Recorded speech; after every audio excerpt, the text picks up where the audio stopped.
Prezados ouvintes, graça e paz. Eu os convido a lerem comigo na primeira carta do apóstolo Paulo aos Tessalonicenses, no capítulo 1, os versículos 9 e 10. E depois nós vamos, com base nesse texto, refletir sobre o tema servir e esperar. Diz assim o texto: porque eles mesmos anunciam de nós qual a entrada que tivemos para convosco, e como dos ídolos vos convertestes a Deus, para servir ao Deus vivo e verdadeiro, e esperar dos céus a seu Filho, a quem ressuscitou dos mortos, a saber, Jesus, que nos livra da ira futura. Os crentes de Tessalônica, meus irmãos, no tempo em que Paulo lhes escreveu esta carta, eram ainda jovens na fé, recém-convertidos, mas já perseguidos, pressionados por todos os lados. O oposto de nós, aqui no Brasil, nós, com algumas poucas exceções, não podemos dizer que somos perseguidos, pelo menos não tanto, né? As pressões que nós sofremos são ainda as normais. Nós não somos, no nosso país, ameaçados e nem tratados com violência física por causa da nossa fé, com raras exceções. Mas aqueles crentes lá de Tessalônica, apesar de tudo pelo que passavam por causa da fé, eram conhecidos por duas marcas que Paulo exalta aí com admiração. A primeira marca é que eles serviam a Deus, e a segunda é que eles esperavam o retorno de Jesus. Eles não tinham ainda, na ocasião em que Paulo lhes escreveu, uma fé acomodada, uma fé sentimental ou apenas discursiva, da boca para fora. Eles eram homens e mulheres que tinham virado as costas aos ídolos, fossem esses ídolos de madeira, de pedra, de ouro ou do coração, para abraçar o Deus vivo. E, uma vez abraçado o Deus vivo, lançaram-se em dois movimentos que definem o cristão de verdade. Preste bem atenção, eu disse dois movimentos que definem o cristão de verdade. E esses movimentos são servir com entusiasmo a Deus, né? E esperar ou aguardar com fé e esperança o retorno de Jesus. Meus irmãos, cristão que não serve, não serve. É como sal que perdeu o sabor.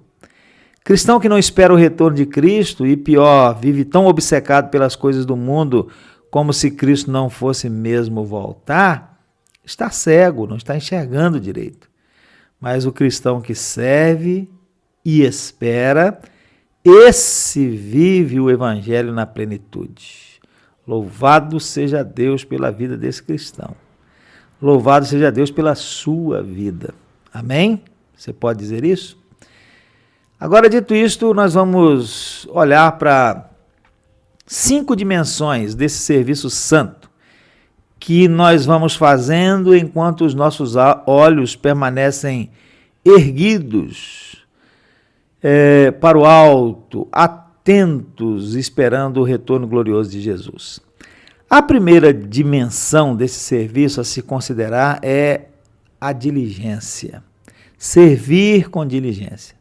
Dos ídolos vos convertestes a Deus para servir, diz o apóstolo Paulo. Conversão, meus amados, não é apenas tirar algo do coração. Conversão é pôr Cristo no centro e agir em consequência disso. A diligência é a marca de quem entendeu que, entre aspas, o relógio de Deus está correndo e que cada dia é uma oportunidade sagrada. Romanos capítulo 12, verso 11, nos exorta: não sejais vagarosos no cuidado, sede fervorosos no espírito, servindo ao Senhor. Diligência é servir sem preguiça espiritual, sem aquela lentidão devocional que adormece a alma. Diligência, meus amados, é viver dizendo a cada manhã: Senhor, o que queres que eu faça hoje? E esperar a resposta. E pode ser que ele lhe direcione a orar por alguém e com alguém. Pode ser que ele lhe direcione a falar de Jesus para alguém. Pode ser que ele lhe direcione a ajudar alguém com o seu trabalho, com aquilo que você sabe fazer. Essas e outras coisas, fora aquilo que já sabemos serem a nossa obrigação, inclusive através da igreja. Então fique atento. Acorde de manhã, pergunte: Senhor, o que queres que eu faça hoje? E fique atento para ver o que ele vai orientar você a fazer. Enquanto nós esperamos Jesus voltar, nós servimos como quem entende que cada ato, por menor que pareça, tem um peso eterno. Disse alguém que quem espera sem trabalhar se ilude. Quem trabalha sem esperar se perde. Mas quem faz os dois, trabalha e espera, honra o Senhor. Então faça os dois. Trabalhe e espere. Sirva ao Senhor e espere o retorno de Jesus. A segunda dimensão desse serviço que nós precisamos considerar é a integridade e a fidelidade. Precisamos servir com integridade e fidelidade. A integridade é o cimento que sustenta qualquer serviço cristão. Quando eu digo que a integridade é o cimento que sustenta o serviço cristão, eu creio que o sentido é bem claro. Você pode até ter um prédio muito bonito, uma obra bem ornamentada, muitos andares, janelas, brilho, eficiência, mas se o cimento for fraco, tudo vai ruir, tudo vai cair, uma hora ou outra cai. E assim é no serviço cristão. O cristão pode ser talentoso, pode ser eloquente, pode ser eficiente, pode ser habilidoso, pode realizar muito, pode até impressionar as pessoas. Mas se faltar integridade, tudo que faz perde força, perde credibilidade e valor diante de Deus. O serviço que se sustenta apenas em performance e não em caráter é um castelo construído na areia. Basta uma provação ou até um elogio mal recebido, uma tentação mal enfrentada, e tudo desaba. Os Tessalonicenses eram conhecidos não apenas pelo que faziam, mas por como faziam. Eram gente reta, gente firme, gente íntegra e gente fiel. 1 Coríntios 4:2 nos diz que o que se requer dos despenseiros é que cada um seja encontrado fiel. Servir com fidelidade, meus irmãos, é continuar firme mesmo quando ninguém está olhando. É não negociar convicções, não vender princípios, não se deixar seduzir pelas ofertas do mundo. Enquanto esperamos Cristo, o nosso caráter precisa antecipar o reino que vem. O servo fiel honra aquele que é fiel, o nosso Senhor Jesus. A obra de Deus, meus irmãos, merece mãos limpas, coração íntegros e passos firmes. Mãos limpas significam ações corretas, atitudes transparentes, escolhas que não ferem a santidade de Deus. Coração íntegro é o coração não dividido, inteiramente dedicado a Deus. E passos firmes são passos que representam uma vida que caminha com decisão, estabilidade e foco. Não é alguém que serve hoje com paixão e amanhã esfria. Não é alguém que oscila conforme a aprovação ou a crítica. Passos firmes indicam fidelidade nas pequenas coisas, disciplina espiritual, continuidade apesar das lutas, convicção de que a obra é de Deus e não do servo. Quem anda com passos firmes chega onde Deus quer e leva outros junto. A terceira dimensão desse serviço a se considerar é o viver digno e perfeito. É preciso servir através de um viver digno e perfeito. Obviamente, perfeito aqui não significa ausência total de falhas, mas maduro, coerente, inteiro, alguém que vive de modo digno da fé que professa. E qual é a fé que nós professamos? Em que cremos? E como devemos andar de acordo com essa fé, com aquilo em que cremos? Ora, meus irmãos, dentre outras coisas, nós cremos no seguinte, eu vou citar uns exemplos. Nós cremos em um Deus santo, então nós temos que viver em santidade. A fé cristã começa afirmando que Deus é santo, puro, perfeito. E se Ele é santo, os nossos passos devem refletir essa santidade. Não dá para professar um Deus santo e viver uma vida moralmente frouxa. Quem crê em um Deus santo não negocia princípios. Também nós cremos que Jesus é Senhor, então nós temos que obedecer. Se Ele é Senhor, nós temos que obedecer. A fé cristã afirma que Jesus não é apenas Salvador, Ele é Senhor.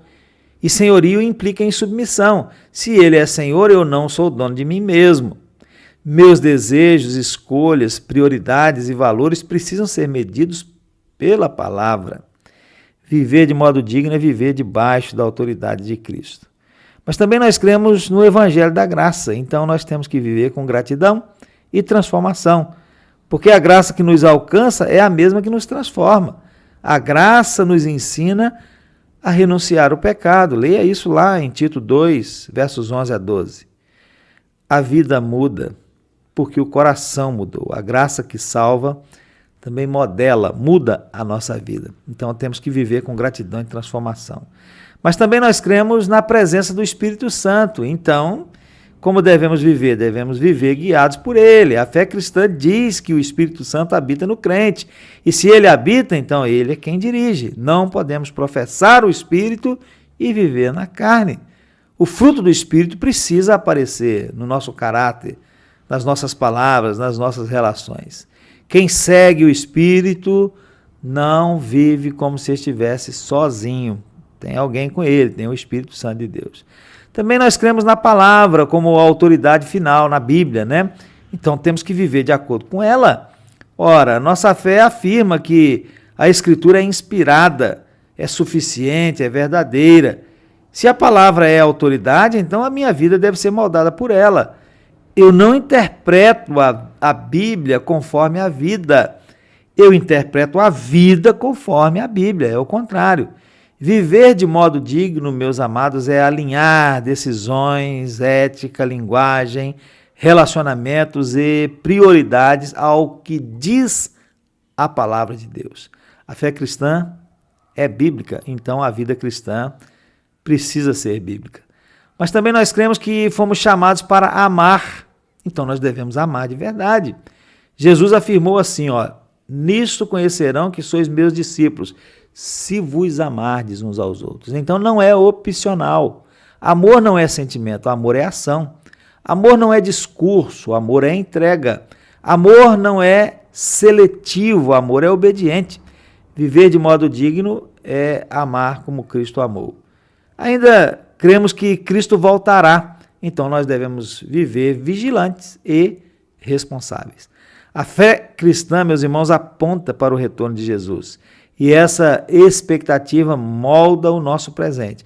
Quem espera Cristo vive como quem será encontrado por Cristo. A esperança futura transforma a conduta presente. O céu prometido exige uma vida coerente na terra. Então, viver de modo digno da fé é viver uma vida que combina com aquilo que nós dizemos crer. É uma fé que produz frutos, um coração que gera coerência, um testemunho que confirma a profissão de fé. Se a nossa fé aponta para Cristo, as nossas atitudes precisam apontar também. Assim, viver de modo digno da fé se torna não apenas um ideal, mas um testemunho vivo da transformação que Deus opera em quem crê. Efésios 4, versículo 1 diz assim: rogo-vos que andeis de modo digno da vocação a que fostes chamados. A vida digna, meus amados, é o serviço que começa antes de qualquer tarefa. Começa no testemunho. Há pessoas que nunca lerão um versículo da Bíblia, mas lerão diariamente a sua conduta. Enquanto esperamos o Cristo dos céus, somos chamados a viver na terra de maneira que as pessoas percebam que nós pertencemos a outro reino. O mundo precisa ver em nós o Evangelho antes de ouvi-lo de nós. A quarta dimensão desse serviço a se considerar é alegria e liberalidade. Precisamos servir com alegria e liberalidade, constrangidos pelo amor de Cristo. Servir sem alegria, meus irmãos, vira peso. Quando a alegria é retirada do serviço, o que sobra é obrigação, cansaço, ressentimento. A alegria é o combustível do serviço cristão. Não é uma alegria superficial, mas aquela que vem da gratidão, da consciência de que nós estamos servindo ao Senhor da glória. Não estamos servindo a um pastor, a uma igreja simplesmente, uma igreja local simplesmente, nós estamos servindo o Senhor da glória. Servir sem liberalidade, meus irmãos, então servir sem alegria vira peso. E servir sem liberalidade vira cálculo. Liberalidade é generosidade, desprendimento, entrega. Quando a liberalidade desaparece, o serviço se torna uma equação. Quanto que eu vou gastar? Quanto que eu vou perder? Quanto vale a pena? O servo que perde a liberalidade, meus irmãos, começa a medir tudo, até o tempo. Quanto tempo vai demorar? Que culto longo, né? Demorado. Mas quando o amor de Cristo nos constrange, nós servimos como quem não consegue fazer menos do que o melhor. Alegria no serviço é sinal de gratidão, não de obrigação. Liberalidade é desprendimento, generosidade, coração aberto, tempo, dons, recursos, empatia, cuidado, tudo aplicado no serviço do Senhor. Quem espera Jesus, meus irmãos, não vive se agarrando às coisas, não vive se agarrando às coisas, vive abrindo mão das coisas. A alegria do Senhor não é um acessório, é o combustível da fé, da vida cristã. Quem serve por amor não negocia esforços, apenas multiplica gestos. E a quinta e última dimensão desse serviço a se considerar é a humildade. Precisamos servir com humildade. A humildade é o ambiente onde floresce todo o verdadeiro serviço. A humildade é reconhecer que nada é sobre nós, tudo é sobre Ele, sobre o Senhor. E Jesus foi o exemplo. Filipenses 2, de 5 a 7, diz que Cristo, sendo Deus, assumiu a forma de servo e foi obediente até a morte, morte de cruz. O humilde, meus irmãos, não precisa de palco para servir, porque ele já encontrou no altar do coração o lugar de honra. Humildade é depender de Deus e não de aplausos. Enquanto nós esperamos Jesus, que é o servo perfeito, nós servimos com o espírito de quem aprendeu com ele. Meu lugar é aos pés do Senhor e minhas mãos são para o bem do próximo. Quem se abaixa para servir, se levanta mais parecido com Cristo. E concluindo, nós precisamos servir agora e esperar sempre. Servindo e esperando. Paulo afirma que Jesus nos livra da ira futura, ou seja, nós estamos servindo aquele que nos salvou e esperando aquele que virá nos buscar. Nós não servimos para sermos salvos, servimos porque nós fomos salvos. E nós não esperamos com medo, esperamos com fé e esperança vivas. Não caminhamos distraídos, caminhamos com os olhos firmes nos céus e os pés firmes na fé enquanto na terra. Que o Senhor, meus irmãos, faça de nós uma igreja que serve com diligência, com integridade, com dignidade, com alegria, com liberalidade e humildade. Até quando? Até que Ele venha. Alguém disse muito apropriadamente que nós servimos com as mãos, esperamos com os olhos, caminhamos com o coração e viveremos para sempre com aquele que vem. Amém?